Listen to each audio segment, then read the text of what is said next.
Today I want to talk a little bit about something that shows up quite a bit whenever I have a conversation about mindfulness, particularly when I'm talking to people who are pretty early in recovery. This is also something that I experienced myself because I had a lot of knowledge about mindfulness, but I needed to understand that knowing is not doing. Listen, knowledge of mindfulness and the activities that are involved in its application is one thing. Actually implementing it as a practice into our daily routines to create new and healthy habits is something else. The benefits of making these kinds of changes has been well researched and proven over and over again, so many times that it's almost impossible to count. When we want to start practicing something that we've never practiced before, it's often not as easy as just flicking a switch and saying, okay, I'm going to do this now. It takes planning and an ability to recognize our desire and motivation to actually take an action. Insight and knowledge are wonderful things, and I guarantee if you read the books, complete the courses, and attend the groups, you'll have many aha moments that will provide these things for you. However, without any type of action behind them, they are literally just like words on a page. There is no tangible benefit that you're going to get from the words themselves. As you will continually hear me repeat over and over again throughout my videos, anything that I write, and in the groups that I facilitate every week, if you want to make changes, then you need to take action. To do this, there are three things that we need to know. First, we need to make sure that we are able, capable, and willing to do the work required to make the changes that we're trying to make. Whether you're able and capable is a pretty easy question to answer. Do you have the time, the mental and physical capacity? Is it something that people can actually achieve? And do you have the skills to do it? If the answer to the latter is no, don't worry, you can always develop the skills that you need.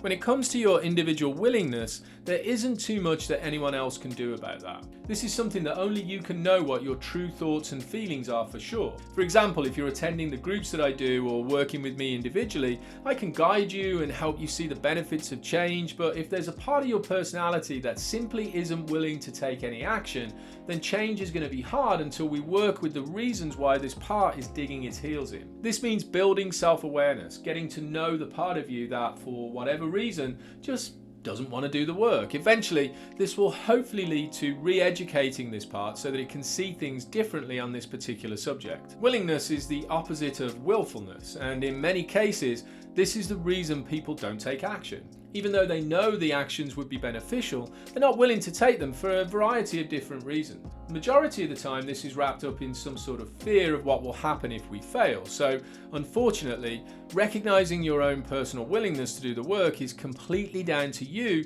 and your ability to know yourself. If you learn to look within by practicing what we discuss in group or in any of the videos and classes that are going to be coming your way, you'll begin to notice if there is a part of you that has an opinion that you don't have to do, or you don't want to do, or you don't need to do something that you're being asked to do. And believe me, we can always find ways to work with parts that see the world from this particular point of view. I personally came across an extremely willful part of my personality that was filled with entitlement, which actually kept me stuck in my old behaviors for years. It took me a lot of hard work and self-awareness to help change the perspective this part was rigidly attached to. Ultimately, this is yet another reason why mindfulness is so important in the work that we do. As I said before, at the Liberation Place, I try to work from the fundamental understanding that if you want things to be different, then you have to take an action that will take you in a different direction. Please trust me when I say that I completely understand that taking actions is a difficult and often scary thing to do. I was trapped in the lifestyle of addictive, compulsive, and obsessive coping mechanisms for years, and the only thing that got me out of it was the actions that I took, not the things that I thought about doing. And when it comes to mindfulness, this is especially true. There are many people out there, myself included, for a really long period of time in my past, who know what mindfulness is. We can talk about mindfulness, tell you how to practice it, what it means to be mindful, and we understand the benefits that people get when they practice mindfulness, but we don't actually practice it in a meaningful way ourselves. So what does this mean for people like you and me? Basically, in my experience, I've found that we have to create some form of accountability. Whether this is internal or external is completely besides the point. It's just what we have to do to actually make this work. If you're anything like me, I could usually be accountable when others held me to my word, but when left to my own devices, I was often left poorly lacking in this area. This was something I struggled with for years, and it took a lot of hard work and an understanding of humility to figure out why this was. In order to get things rolling for you in the direction you're trying to go right now, I highly recommend creating a connection with someone in your life who will either do your mindfulness exercises with you or hold you accountable for what you said you were going to do. I call this person my accountability buddy, and there have been a number of them throughout my journey of change. The important thing about this relationship is that it's one that can stand up to the accountability you require to actually follow through. When you choose someone, make sure it's a person that will understand when things get difficult. You might not get things done. Someone who'll be compassionate and caring towards you and what you're doing, and at the same time, dialectically speaking, won't allow you to justify your way out of not doing things. In essence, what I'm basically saying is that it's important to find someone that won't put up with your bullshit. In my opinion, we all need someone like this in our journey of change, as they can often keep us going in the right direction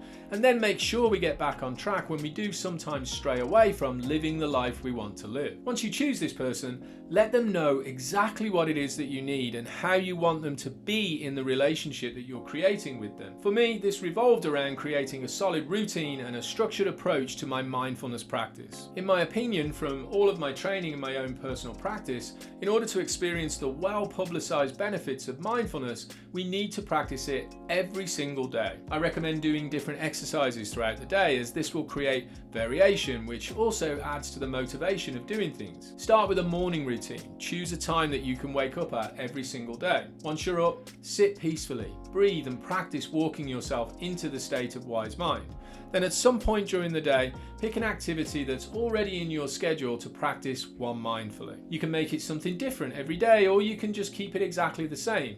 Whatever works for you, just make sure you choose something and then actually participate in it effectively. Finally, set yourself up with a good night routine that contains mindful breathing and the safe place exercise just before bed. You can switch the safe place and the wise mind exercises around if that works better for you. Just commit to a structure, write it down, and have your buddy hold you accountable. In the PDF at the bottom of the page that's attached to this video, you'll find a schedule that's going to help you identify what your mindfulness practice will look like for the week ahead. I'll leave some links in the description below. I suggest sitting down on a particular day and completing this schedule. I highly recommend doing it on a Sunday night so that you're set up for the rest of the week. Use this to document what it is that you want to achieve, and then set alarms in your phone for the times that you want to complete the exercises. If you take a look around my YouTube channel or go through the pages of my website, you'll find a lot more videos and handouts that expand on this and many other subjects to do with DBT and mindfulness in particular. If you want to know more, come join our live online conversations every week. I'll drop some links in the description below. And as always, if you like the content of this video,